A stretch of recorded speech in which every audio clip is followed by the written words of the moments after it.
I'm Cameron Dye, and I'm a professional triathlete.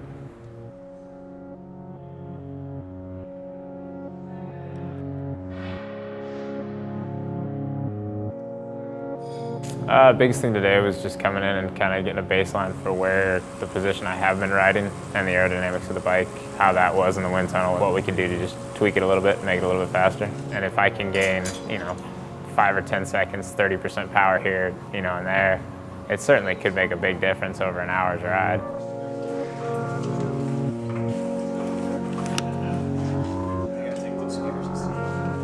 Well, we start with a base position of where they're at, and like any scientific research type thing, you only want to change one thing at a time.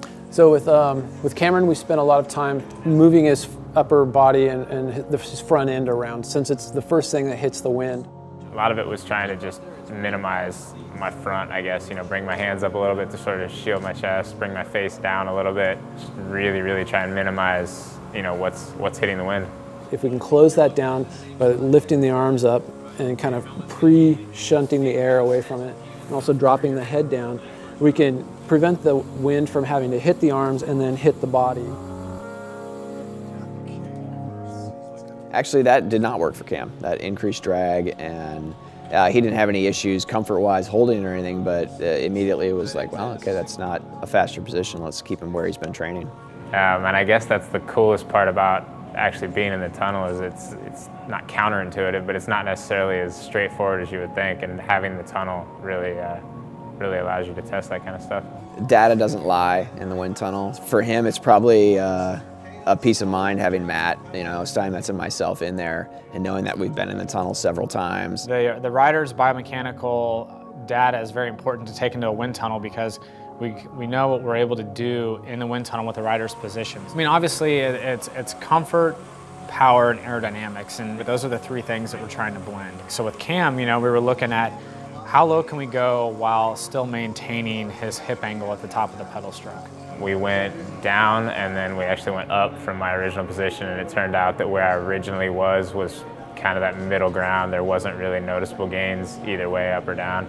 You're always looking at, what's the wind see? And a lot of times, usually this is going to be slower than that, because you've just decreased the frontal surface area and improved the shape.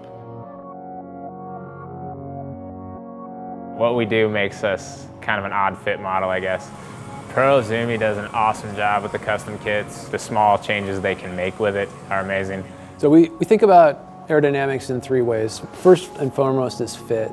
We want to build garments that fit people really well. The second part of it is the cut of the garment and putting panels in the right way so that when the garment stretches on the body, it really lays correctly. And then the last piece is the texture. Essentially what it does is it injects just a little bit of turbulence into the boundary layer, and we can use that energy to keep the flow stuck to the body's surface longer. And the result is you end up with a much smaller wake. A smaller wake means you're wasting less energy. It's, I guess, feeling as much as hearing, but the wind, having that constant 30-mile-an-hour wind in front of you, when you do things that change the drag on you, you can feel it on your face and your hands, and you can feel the air deflecting just because it's constant. Having that constant pushback really allows you to feel the differences. I mean, it was super useful. I think it'll be great, because when I get on the road now, I have a better idea of what works and what doesn't, and what makes a bigger difference.